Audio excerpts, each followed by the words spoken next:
ပတ်စံတွေအများကြီးဝင်ဖို့မြေခွက်အကြီးကြီးရှိစရာမလိုပါဘူးအခုကတော့ထိုင်းနိုင်ငံချင်းမိုင်မြို့ရဲ့ဘန်ခန့်ဝတ်ဆိုတဲ့လက်မှုပညာနဲ့ရိုးရာနေရာကိုရောက်နေပါတယ်ဒီနေရာကိုစီးပွားရေးရှုထောင့်ကနေကြည့်လိုက်ရင်ညံကောင်းတယ်လို့ပြောရမယ်ဘာဖြစ်လို့လဲဆိုတော့အချက်၃ချက်ရှိပါတယ်ဒီဆိုင်မှာကတော့လူတွေအများကြီးပဲသူရဲ့အဓိကကတော့လက်သားစာအုပ်ပေါ်မှာကိုလိုချင်တဲ့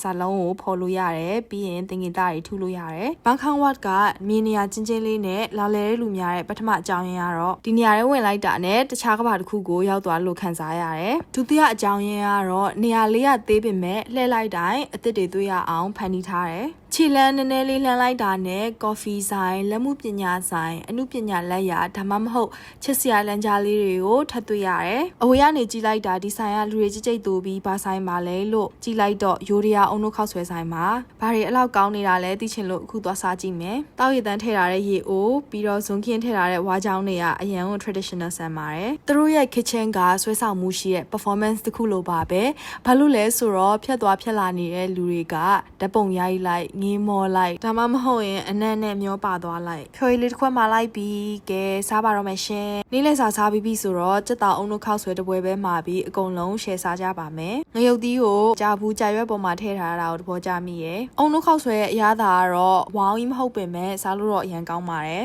ဒီဆိုင်ရဲ့အဓိက selling point ကတော့ vibe နဲ့ performance ပါဆိုင်ပေါ်တက်ကနေညီမလေးနဲ့ဓာတ်ပုံတွေရိုက်နေတာအနောက်မှာတွေ့ရတဲ့ငပြောသီးရလည်းအခမဲ့စားလို့ရပါတယ်။စားပြီးပြီဆိုတော့လိုက်လျှောက်ကြည့်ကြမယ်။နေရာချင်းချင်းလေးနဲ့ဘာလို့လူတွေအများကြီးလာလဲရတဲ့တတိယအချက်ကတော့ marketing ကြောင့်ပါ။ရိုက်ထားတဲ့ပုံတွေဗီဒီယိုတွေကို TikTok, Instagram, Facebook စရှိ social media တွေမှာမျှဝေကြတာကြောင့်ဒီနေရာကအလိုလိုလူသိများပြီးအခမဲ့ marketing ရနေတယ်။ photo booth မှာမိသားစုပုံရိုက်နေတယ်။အကုန်လုံးလည်းပြင်ပန်းသွားပြီးဆိုတော့အိတ်နေကြတယ်။လူတုကားကြီးစီးပြီးညီမငယ်ငယ်လေးတွေကကြီးလာတဲ့ထိုင်းမြန်မာနယ်စပ်မြို့တစ်မြို့သွားနေပါတယ်။မျိုးလဲဆိုတာနောက်ဗီဒီယိုမှာတွေ့ကြမယ်နော်